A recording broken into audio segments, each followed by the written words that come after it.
My name is Taylor Combs. I'm a pastor at King's Cross Church here in East Nashville, which we planted in 2022. So I've been pastoring now just a little over 4 years. My first reaction to the thought of our church, King's Cross, coming together with Valley View was a little triggering to me because we had spent about a year trying to merge with another congregation. We were familiar with Valley View. I knew Matt a little bit. We'd gotten together over lunch at Satco one time a few years ago and said, hey, could we come and rent space from you to worship on Sundays? They were predisposed to like us and welcome us because of their VBS experience with us, but also I think just because they were godly and gracious people. And over the course of a few months, we were continually impressed with and moved by the generosity and the grace and the kindness and the hospitality of the members of Valley View. And so we reached out and said, hey, one, do you want to worship together on Easter? And two, just so you know, we said we didn't want to do this, but if you guys have any desire to talk about it, I think we're ready to talk about it. And they basically said, hey, we've been waiting on you to ask. And things happened pretty quickly from there.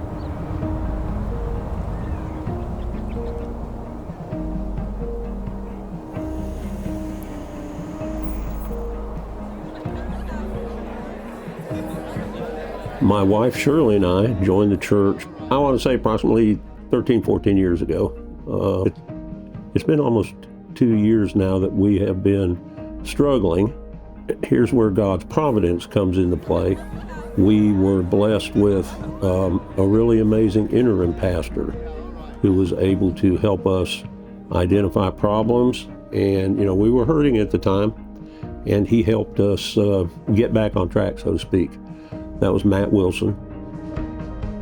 When I came to Valley View at the beginning of my interim for 2 years, they were in a place of hurt and numbers had really gone down. And I felt like my role was to help the church heal and prepare them for the next step. Bob Bickford reached out from the Nashville Baptist at some point, and he was so gracious to come alongside and lead the church through a futuring process. In that process, culminated in kind of 3 options and ended up choosing adoption with Grace Baptist. Matt did a fantastic job in bringing the Baptist Association in, and we went through a fostering process, and that was led by Bob Bickford, but it was a structured process to really see where the church was. And so it gave hope that, yes, this church was here for a reason. This was just an ebb. So with Grace coming over, for one, we met the most wonderful people. Could not have asked for a better partnership as far as sending people, sending supplies, supporting when we needed it, guiding us through just the change. One of the questions that Bob Bickford asked is, what was my thought for the future? And my thought for the future was, in the 5-year plan, I wanted it to not look like anything that I knew. King's Cross coming in with the decision of, the Nashville Baptist Association to try to put us together, what I told my wife was, listen to the worship. I said, it's not worship anymore, where you got, 20 or so old people. It's like when they get ready to worship, you hear all kinds of, it's the sounds of life. There's babies crying, there's little kids coughing, there's little kids with hiccups, all that stuff, that goes with a great, a living church. And I see the young people, and what they do and how they take care of their kids, I think that it's going to be a rebirth and what God does. And I'm happy to see that, because it's not been 5 years and it's already different from what I thought.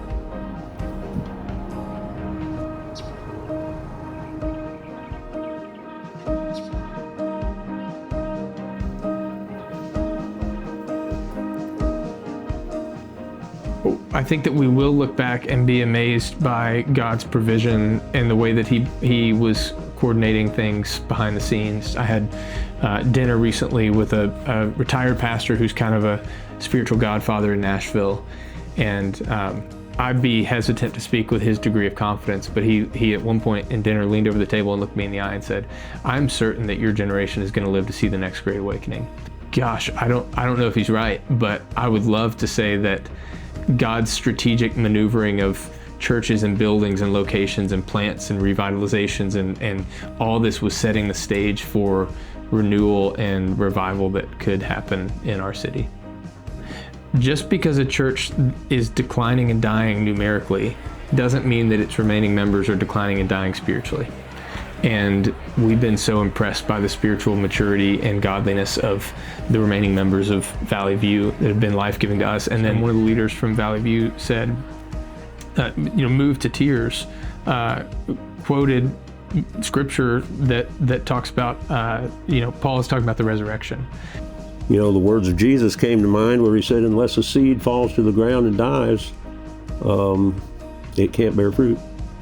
So, in a sense, Valley View was the seed that died in this place, and you've seen the fruit. It was a beautiful picture of God sustaining Valley View in preparation for the partnership with King's Cross. And I really believe the Baptist Association was key in guiding us through it, in giving us guidelines, giving us the structure, the support when we had questions, when things were like, what do? We were able to go, but they were never more than a phone call away or constantly being here to help lead and guide us. So that brought a measure of safety and just commitment. I just see huge things. I see more buildings, more parking, more people, just being able to support the community in a beautiful way. All of us have to be willing to repeat the words of John the Baptist, and that's when we're going to see fruitfulness. That's when we're going to see effectiveness in ministries, when every pastor, every church leader, every church member is willing to say, he must increase and I must decrease. I think it's certainly bright here. There are so many younger people from the neighborhood and even, from surrounding areas in the city who are coming here to worship. They're meeting all the challenges as they come up.